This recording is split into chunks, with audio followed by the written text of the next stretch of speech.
एक छोटे से गांव में जहां हमेशा खामोशी छाई रहती थी, लोग रात को अपनी खिड़कियां और दरवाजे बंद करके सूते थे। गांव के बुजुर्ग हमेशा एक बात कहते थे, कभी भी बाहर मत जाना, खास तौर पर पूरे चांद की रात में। लेकिन जवानों ने उन बातों को महज बढ़ा चढ़ाकर सुनाई जाने वाली कहानियां समझा और उन पर कभी ज्यादा ध्यान न दिया। एक रात जब पूरा गांव चांद की रोशनी में नहाया हुआ था, एक नौजवान लड़का फहीम, जो कभी भी खौफ को खातिर में न लाता था, अपने दोस्तों के साथ बाहर निकल आया। क्या बात है? कुछ नहीं होता, ये सिर्फ अफवाहें हैं, फहीम ने कहा। लेकिन उसकी बातों के बावजूद उसके दोस्तों के चेहरे पर बेचैनी थी। वो जानते थे कि गांव के बुजुर्गों की बातों में कोई न कोई हकीकत जरूर है। फिर भी फहीम ने उनकी बातों को नजरअंदाज किया और एक तारीख गली की तरफ चल पड़ा। गली की आखिर तक पहुंचते ही फहीम ने एक अजीब सी सरसराहट सुनी। ये आवाज दरख्तों के पत्तों से नहीं बल्कि कुछ और थी। इसने गर्दन मोड़कर देखा मगर कुछ नहीं दिखाई दिया। इसने आगे बढ़ने की कोशिश की मगर फिर एक और आवाज आई जो कांपते हुए उसके दिल में खौफ का तासर छोड़ गई। एक बारिश परासरार शख्स की शक्ल की मखलूक, जिसकी आंखें शौलों की तरह दहक रही थीं, एक दरख्त के पीछे से निकली। फहीम के जिस्म में एक शदीद सनसनाहट दौड़ गई। इसके साथ वाले लड़के डर के मारे पांव जमा कर खड़े हो गए। ये क्या है?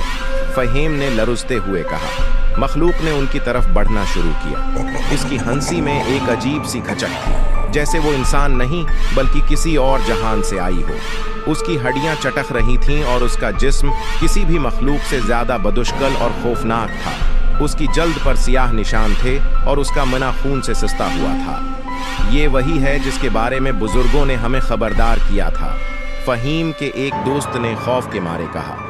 मखलूक उनके करीब आती गई और फिर उसने एक गैर कुदरती आवाज में कहा, तुम्हारा वक्त खत्म हो चुका है।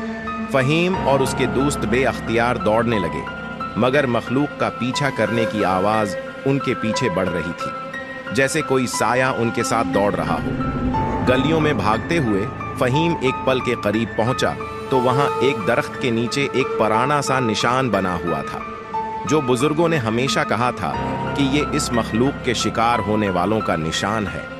हमें ये निशान पार करना होगा, फहीम ने कहा, लेकिन उसका दिल शदीद धड़क रहा था। इसने अपने दोस्तों को कहा कि वो निशान के करीब आकर रख जाएं, और जैसे ही मखलूक उनके करीब पहुंची, उन्होंने एक साथ चुपचाप दरख्त के नीचे जाकर छपने की कोशिश की। मखलूक की आंखें उनके सामने आए और फिर वो गायब हो गई।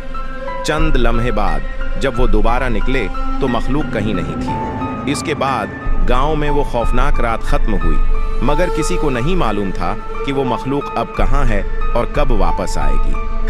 दूसरे दिन जब फहीम और उसके दोस्त गांव वापस पहुंचे, वो न सिर्फ डर के मारे थे बल्कि वो ये भी जान गए थे कि वो जो कुछ देख चुके थे वो महज कहानियां नहीं बल्कि हकीकत थी, और इस हकीकत का सामना उनकी जिंदगी का सबसे भयानक तजर्बा था। इस रात के बाद गांव में कोई भी शख्स कभी भी पूरी चांद की रात को बाहर न निकला, क्योंकि वो जान चुके थे कि कुछ खौफनाक चीजें सिर्फ कहानियां नहीं बल्कि हकीकत बन जाती हैं।